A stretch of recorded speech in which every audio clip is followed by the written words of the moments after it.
This man, aged 27, has studied in various Quranic schools before becoming a teacher. He describes a system which isolates, exploits, and exposes children to constant danger.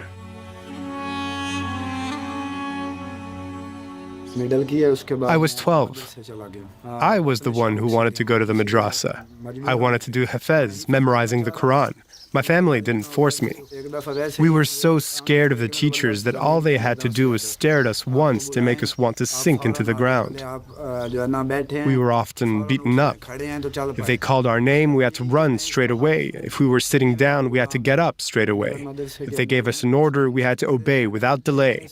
It was as if they were the masters and we were their slaves. After a few months, I started seeing things I didn't understand.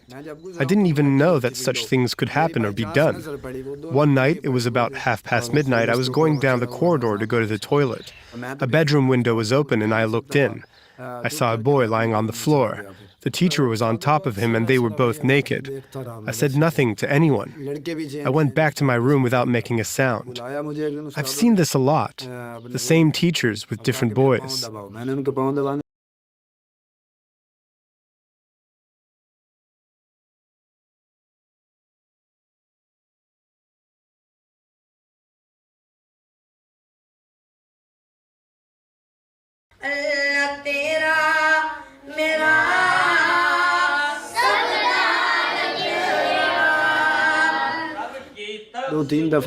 After seeing these things several times, I started committing the same sexual acts. There was always a pupil with me whom I exploited whenever I wanted. I was his elder. He was a junior. I was the class supervisor, so I threatened to go and tell the teachers that he wasn't learning his lessons if he didn't do as he was told. The first time I abused him was on the mat where we slept. I continued to do these things after I finished my studies at the madrasa when I lived with my parents for a year. I had no idea it was rape or abuse because I'd seen it so many times. It seemed normal to me. I just copied everything I saw. No one ever stopped us. There was never a complaint to the police. Nobody said anything. I said to myself, this happens in madrasas. It's nothing new. It's not bad. Nothing will happen to me.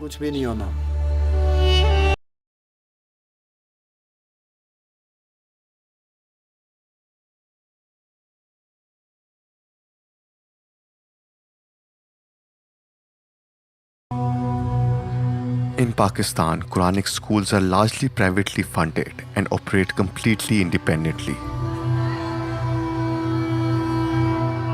For millions of children, they are the only access to education. There are not enough schools in the country where the state invests just 2% of its GDP on education. This madrasa in northern Punjab is part of a large network of 3,000 religious establishments across Pakistan. Pupils spend their day deciphering the Quran letter by letter in Arabic, a language they do not speak. The method has not changed for centuries. According to the NGO, at an institutional level, the greatest number of complaints are lodged against religious teachers or clergymen, more than against the police, teachers, or close family members. Madrasas, as we know are what we call in Urdu a gar, means a real powerful hold and where abuse is happening all the time. We know that. But it is very difficult to make a breakthrough there. In all the 70 years of Pakistan, the religious groups were very small and not influential, but we have let them grow and become more influential. And now they have a big sway. And people, I think all our governments are a bit wary of doing anything that might disturb them. The whole thing is such a rotten setup that there's really nothing we can do. Not an NGO, the government could, but they haven't done anything like that. I'm 14 years old. I love cricket. I was a very good batsman and a very good bowler. I used to play a lot when I was at the madrasa.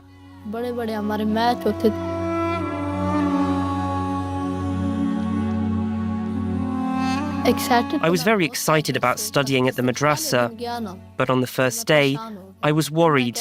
I wanted to tell my mother that I didn't want to stay there. I was alone without my family. The studies were very difficult. I wanted to become a religious scholar. I wanted to be a reciter of the Quran, to travel the world and have people come and listen to me recite the Quran. But I'm not as passionate about it as I used to be.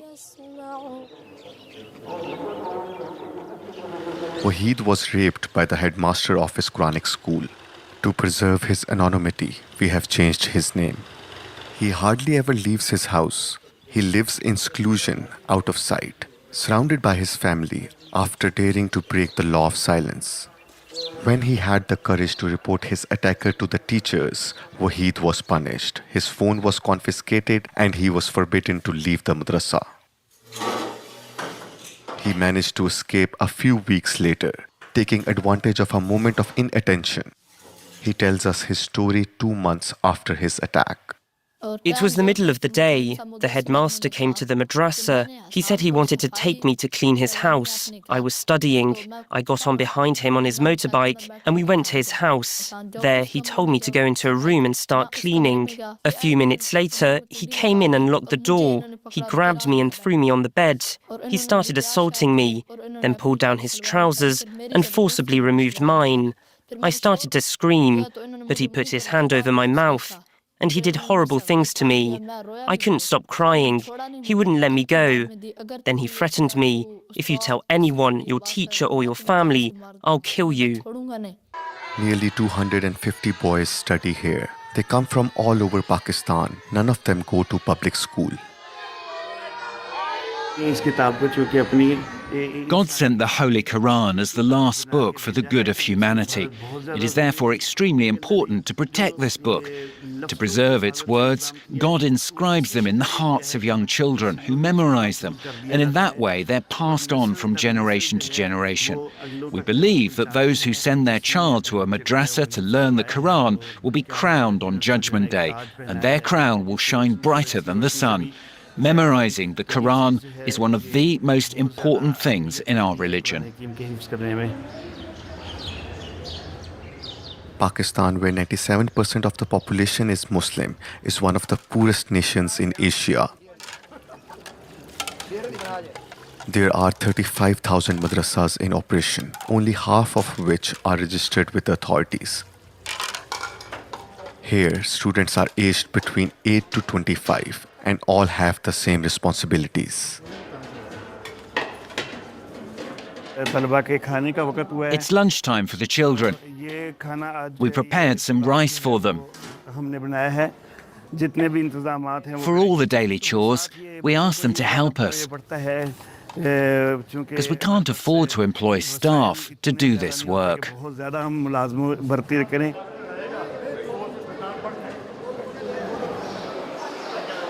The majority of madrasa students come from families living below the poverty line, meaning with less than 2.5 euros a day. Most of the students we have here come from very poor backgrounds, and we don't charge them any fees. In our country, poor families often have a lot of children, but they can't afford to feed them or look after them. For them, the madrasa is a great support. We provide food, accommodation, clothing, and education. There are also parents who send their children here when they're not doing well at school or are causing problems.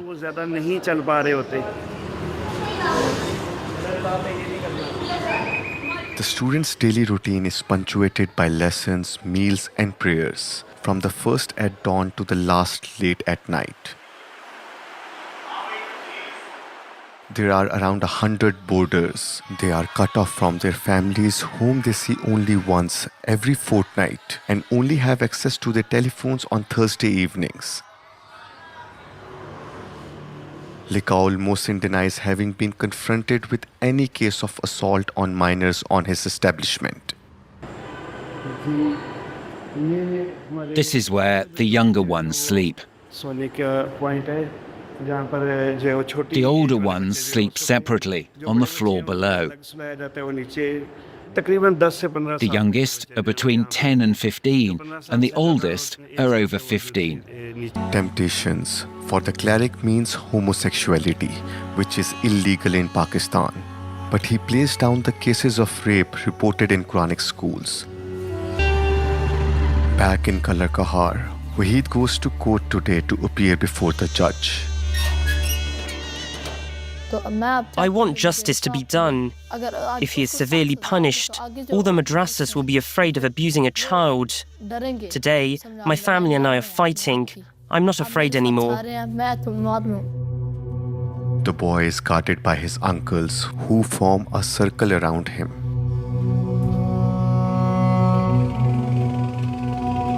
In the absence of his father, a soldier on a mission in another province, they are the ones who accompany him. Bringing a case against a religious authority in Pakistan requires exceptional courage. They know it will be an uphill struggle. I spoke to the lawyer and he told me he would be in court at 9 o'clock. Will the culprit be there?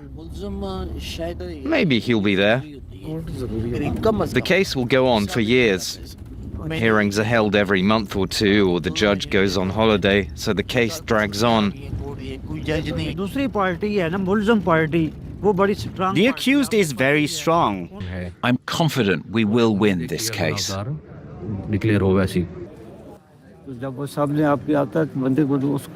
When I see the accused, it makes me angry. It hurts me, and I feel sad. Because he has hurt us, but we're relying on justice. The chain of madrasas to which they belong is very close to the highest Islamic clergy, and they also have a strong local influence. If we had hired a local lawyer, they might have put pressure on him and tried to weaken our case. So we called in a lawyer from outside the town.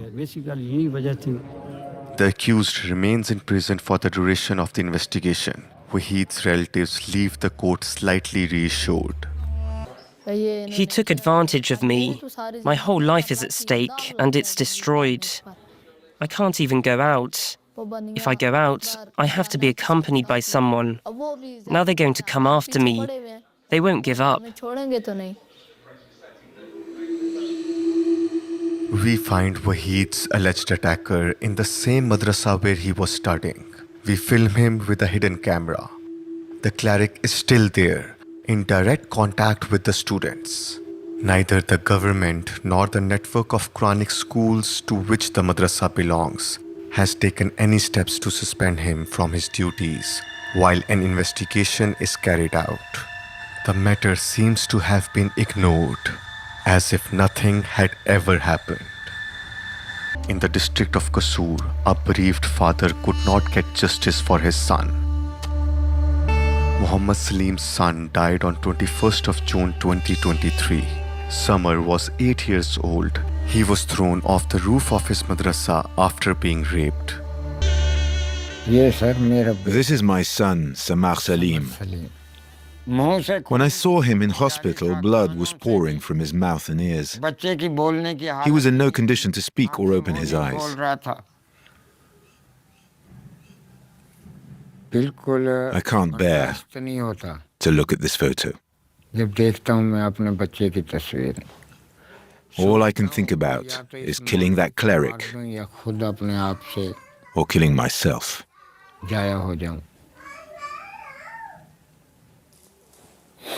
This is the monster, a stain on the name of Islamic scholars.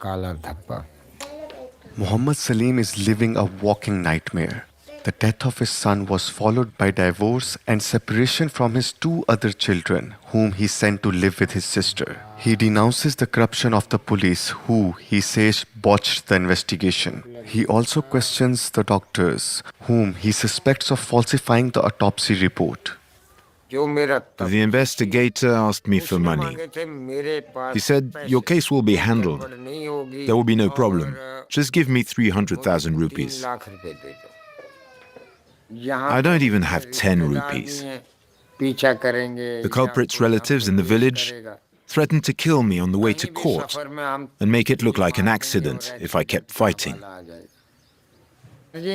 Seeking justice has become extremely difficult.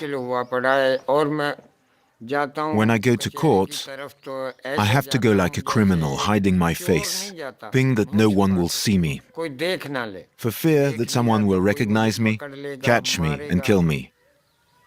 I live with that fear. Muhammad Salim did not get justice. According to his lawyer, he finally accepted to sign an agreement with the accused, who was later released. In Pakistan, the courts drop charges against the accused if they obtain forgiveness from the victim or his family, a principle enshrined in Islamic law. So many people have been through this, but none of them got justice. Our society in Pakistan is rotten. It has become extremely difficult to protect children's lives.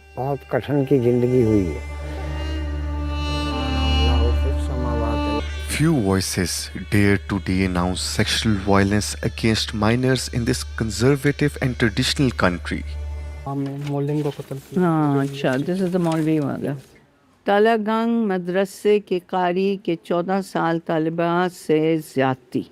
अगर उन्होंने कहीं लिखा है कि ये मदरसे में ही हो रहा था. That was not mentioned.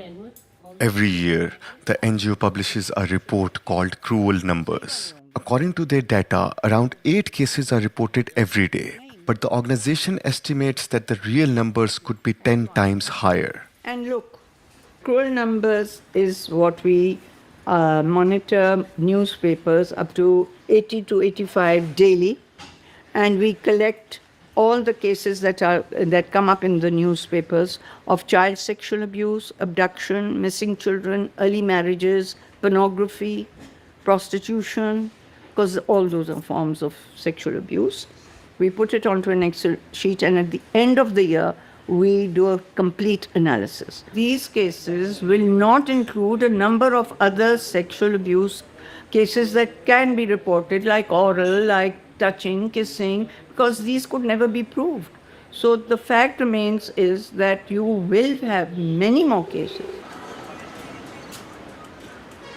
In the south of Punjab, one woman dares to break the silence. Sidra Ilyas, revolted by the widespread sexual abuse in the society, she is waging a grassroots battle by raising awareness among isolated rural communities.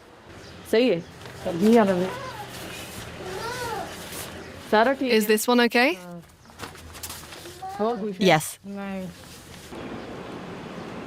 This activist has chosen to devote herself entirely to the prevention of sexual violence. For the past 3 years, she has been tirelessly crisscrossing the most isolated regions in the country, where illiteracy affects almost 60% of the population. With no support from any organization, she works with her only allies, her brother and sister. This woman has gathered dozens of mothers and their children to attend Sidra's presentation. Everything is done by word of mouth with utmost discretion.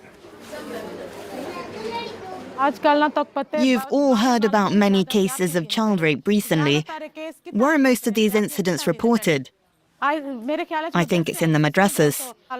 You send your children there to get a religious education, to learn the Quran. But it's your responsibility to know what's happening to them there. You have to ask them if anyone is abusing them or touching them in an inappropriate way. It could be a teacher or a classmate. The law on this is very strict. If something happens, you have to make a complaint. Everyone will support you. I will support you. So, children, these are your private parts. You mustn't let anyone touch them. If anyone touches you, who do you tell? Your mother and your father. If that happens, will you say so?